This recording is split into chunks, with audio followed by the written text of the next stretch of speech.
Here, page number 4, you can see here. Despite the risk of being bullied, his parents insisted Nick on attending mainstream school. Here we see the usage of despite. Despite, and there is no of. And after despite, it took the risk, the noun. Means despite, immediately after it takes a noun or a pronoun, and pronoun to, that too a possessive pronoun it will take, and thereafter some noun it will take. Of being bullied, suppose this we are to write using in spite. Simply can we replace this despite with in spite? No. In spite of we have to put. That is the difference between using despite and in spite. In spite, immediately after that a preposition of has to be put. In spite of. In spite of, thereafter it is a possessive pronoun, or thereafter it is a noun.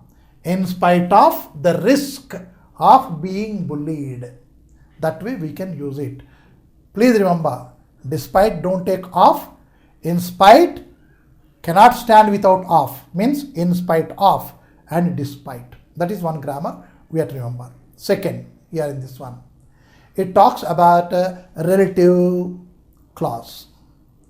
Relative clause in your Esther years, that is in your 9th class or 8th class, you read about there are relative pronouns. What, that, which, who, whom, whose. These are relative pronouns. And two sentences can be combined using this conjunction. Who, whom, whose, what, that and which. Right? Here the same thing I want to say here. Nick's father, who was he? Who was a computer programmer. Nick's father taught him to type with his toe. Nick's father taught him to type with his toe. Means I am eliminating this. Does it give a sense or not? Yes, it gives a sense. That is, Nick's father taught him to type with his toe. Who taught him? His father, Nick's father. What? To type with the toe. Right? But what is this? Who was a computer programmer? This is, we are telling something about Nick's father. We are giving information about Nick's father. Right? So, it is not describing Nick's father. It is some information, more information about Nick's father.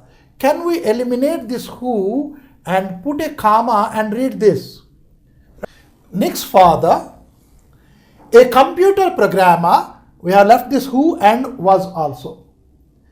Nick's father, a computer programmer, taught him to type with his toe. Means, though we have eliminated that who, the sentence stands in a good structure. Right? And that kind of clause is called as relative clause. And here, this who was a computer programmer, it describes Nick's father. Also, it gives the information, more information about your Nick's father. So, this can be termed as both as defining and non-defining relative clause. What is a defining and non-defining relative clause?